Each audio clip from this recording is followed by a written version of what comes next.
भारतीय दर्शन उस विद्या को कहते हैं जिसके द्वारा तत्व ज्ञान हो सके। तत्व ज्ञान अर्थात परम सत्ता का ज्ञान, एक ऐसा ज्ञान जो पदार्थ के मूल सिद्धांतों से लेकर भगवान तक की परिकल्पनाओं को तार्किक ढंग से समझाता है और इसे प्राप्त करने के बाद किसी अन्य ज्ञान की आवश्यकता नहीं रह जाती।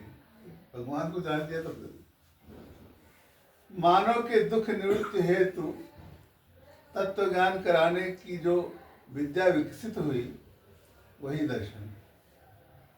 दर्शन का शाश्वत सत्य ये माना गया है कि सम्यक ज्ञान होने पर कर्म मनुष्य को बंधन में नहीं डाल सकता और लोग संसार के महामोह एवं जाल में नहीं फंसते। भारतीय ऋषियों ने जगत के रहस्य को अनेक कोणों से समझने की कोशिश की, जिसमें कई दर्शन प्रकट हुए। इनमें प्राचीनतम दर्शन इस प्रकार है। पहला महर्षि गौतम का न्याय दर्शन, दूसरा महर्षि कणादि का वैशेषिक दर्शन, गोष्ठी शुरू हो गई। तीसरा महर्षि कपिल का सांख्य योग दर्शन, चौथा पतंजलि का योग दर्शन, फिर उसके बाद महर्षि जैमिनी का मीमांसा दर्शन। इसको पूर्व मीमांसा दर्शन भी कहते हैं क्योंकि आगे जो वेदांत दर्शन उसको उत्तर मीमांसा दर्शन कहा गया है। तो मीमांसा दर्शन जैमिनी का या पूर्व मीमांसा और अंतिम वेदांत दर्शन। महर्षि व्यास द्वारा रचित ब्रह्मसूत्र इस वेदांत दर्शन का। जैमिनी वेद व्यास के शिष्य थे ना? नहीं, वेद व्यास तो बाद में हुए, जैमिनी पहले नहीं। वेद व्यास तो अंतिम वेदांत दर्शन अंतिम दर्शन। वेद व्यास तो मेरे ख्याल से कृष्ण जी के टाइम में थे। महाभारत वेद महाभारत उन्होंने तो रचना कृष्ण जी के टाइम में जैमिनी। महर्षि व्यास द्वारा रचित ब्रह्मसूत्र इस दर्शन का मूल ग्रंथ है। इसे उत्तर मीमांसा भी कहते हैं। इसके बाद चार्वाक, जैन और बौद्ध दर्शन की भी बात होती है, पर इनका महत्व कम है। इन सब में सबसे मुखर वेदांत दर्शन, जिसमें अद्वैत, द्वैत, द्वैताद्वैत और विशिष्टाद्वैत आदि लगभग 10 संप्रदाय विकसित हुए। ऋग्वेद का, अब यहाँ ध्यान दीजिएगा, ऋग्वेद का प्रधान मुख्य जो ब्रह्म के संबंध जो है कथन है, ऋग्वेद का है प्रज्ञानम ब्रह्म, सूत्र वाक्य। ऋग्वेद का है अहम ब्रह्मास्मि। सामवेद का है तत्त्वमसि और अथर्ववेद का है अयम आत्मा। इन चारों का अर्थ एक ही है कि मैं ही ब्रह्म हूँ। ये जैमिनी वो ही थे। कौन थे? ये जैमिनी जो है वेद व्यास के शिष्य थे। अच्छा, तो जैमिनी दर्शन पहले हाँ आ गया हो, क्रम वो बदल गया। तो शिष्य आगे निकल गया, क्या दिक्कत? तो ऋग्वेद का प्रज्ञान ब्रह्म, यजुर्वेद का अहम ब्रह्मास्मि, सामवेद का तत्त्वमसि तथा अथर्ववेद का अयमात्मा ब्रह्म वेदांत दर्शन का आधार स्तंभ है, जो जीव और ब्रह्म की एकता पर बल देता है, एकेश्वरवाद, और मुक्ति का मोक्ष की परिकल्पना को आकार देता है। इस दर्शन का आरंभ ही अर्थात ब्रह्म जिज्ञासा से होता है। अर्थात हम ब्रह्म की जिज्ञासा करते हैं, ब्रह्म को जानना चाहते हैं। अब अपने मूल विषय पर आते हैं। महर्षि उद्दालक के दौहित्र और कहोड़ के पुत्र अष्टावक्र ने मात्र 12 वर्ष के अल्पायु में मिथिला नरेश जनक के ब्रह्मज्ञानी पंडित बंदी को शस्त्रास्त्र से पराजित कर अपने पिता की हार और उनकी अकारण मृत्यु का प्रतिशोध लिया था।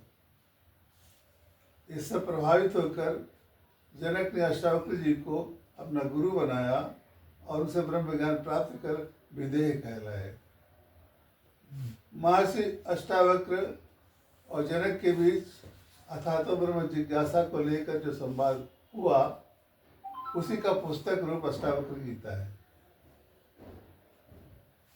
ये महाभारत के अंश भगवत गीता से कई मायने में भिन्न है। कृष्ण की गीता में प्राचीन षड दर्शन का भी प्रभाव है।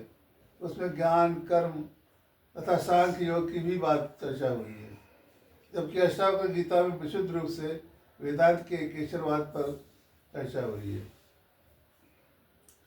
इसका एक साधारणीकृत भाष्य हिंदी और अंग्रेजी दोनों ही भाषाओं में वरिष्ठ साहित्यकार श्री अशोक शर्मा जी ने किया है। उनकी दृष्टि में इस गीता का मुख्य प्रतिपाद्य क्या है और एक प्रबुद्ध मानव को किस सीमा तक ये आलोड़ित कर सकता है, उसे ही संक्षेप में प्रस्तुत करने का प्रयास यहाँ किया गया है। अष्टावक्र गीता अद्वैत दर्शन का आधार ग्रंथ है, जो आत्मा और ब्रह्म की एकता पर बल देता है। ये ज्ञानोपदेश उन साधकों के लिए है जो सत्य के गहन चिंतन में सक्षम हैं और जो पूर्व से ही आध्यात्मिक ज्ञान प्राप्त करने के अभ्यासी रहे हैं। इसकी तुलना में भगवत गीता अधिक सहज और व्यापक है। सामान्य व्यक्ति से लेकर अनुभवी साधक तक के लिए ये समान रूप से उपयोगी है, जबकि अष्टावक्र गीता उन साधकों के लिए ही है जो सत्य के गहन चिंतन में सक्षम हैं और जिन्हें पहले से ही आध्यात्मिक चिंतन में रुचि रही है। अष्टावक्र गीता मूलतः राजा जनक और ऋषि के बीच हुआ एक आध्यात्मिक संवाद है जो आत्मज्ञान पर केंद्रित है। ये भगवत गीता की भाषा श्री कृष्ण द्वारा अर्जुन को युद्ध भूमि में दिया गया कोई उपदेश ऐसा नहीं है जिसका व्यवहारिक और दार्शनिक सिद्धांतों की कोई श्रेणियाँ हों। अपने विषय की गंभीरता के कारण अष्टावक्र गीता की प्रसिद्धि अपेक्षाकृत कम है। इसकी तुलना में भगवत गीता बहुत अधिक पढ़ी और सुनी जाती है। इनमें कुछ असमानताएं भी हैं तो कुछ असमानताएं हैं तो समानताएं भी हैं। जैसे दोनों ही ग्रंथ आध्यात्मिक ज्ञान, मुक्ति, मोक्ष और आत्म साक्षात्कार के परम लक्ष्य को साझा करते हैं। दोनों ही ग्रंथ आत्मा और परम तत्व की प्राप्ति पर केंद्रित हैं, भले ही उनके रास्ते अलग अलग हों। दोनों ही वेदांत दर्शन से प्रभावित हैं और सत्य की प्रकृति, आत्मा और ब्रह्मांड के स्वरूप पर विचार करते हैं। अष्टावक्र ने अपने संवाद में आत्मज्ञान पर विशेष बल दिया है। आत्मज्ञान का अर्थ है स्वयं के अस्तित्व की और मन की गहरी समझ होना, जिससे अपने विचारों, भावनाओं और व्यवहारों को निष्पक्ष रूप से जानना शामिल है। डॉक्टर शर्मा के अनुसार ये एक ऐसी अवस्था है जहाँ व्यक्ति अपने अहंकार और वृत्तियों से परे अपने वास्तविक और शाश्वत रूप को पहचानता है। ये जानने के बाद कि आप केवल भूमिकाओं और गुणों का एक पुंज नहीं है, बल्कि एक चेतना है। व्यक्ति निष्काम होकर वर्तमान क्षण में आनंद के साथ जीने लगता है। इसमें अपने मन की गतिविधियों, आदतों और उन ट्रिगर्स को पहचानना शामिल है जो आपकी प्रतिक्रियाओं को निर्धारित करते हैं। जैसे आपको क्या निराश करता है या उत्साहित करता है। ये स्वयं को केवल भूमिकाओं के माध्यम से ही नहीं, बल्कि एक शाश्वत आत्मा के रूप में देखने की क्षमता है। इस आत्मज्ञान में इच्छाओं और द्वेष से मुक्त होकर वर्तमान में पूरी जागरूकता, आनंद और करुणा के साथ जीना भी शामिल है। आत्मज्ञान के बारे में महर्षि अष्टावक्र का कथन है कि आत्मज्ञानी व्यक्ति सचमुच धन्य है जो स्वयं को जानता है। देखते, सुनते, छूते, सूंघते, खाते हुए या कुछ भी अन्य कार्य करते हुए वो निर्विकार ही रहता है। वो कर्म में लिप्त रहते हुए